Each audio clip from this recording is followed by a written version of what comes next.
நான் தூங்கும் முன்னே நீ தூங்கி போனாய் தாயே, என் மேல் உனக்கென்ன கோபம்?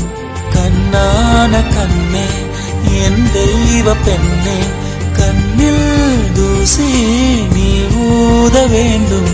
ஐயோ ஏன் இந்த சாபம்?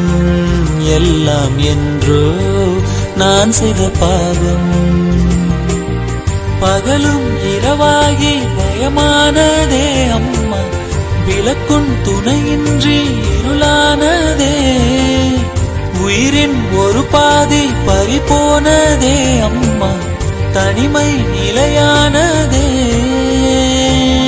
அம்மா அம்மா நீ எங்க அம்மா, உன்னை விட்டா எனக்கு அரு அம்மா.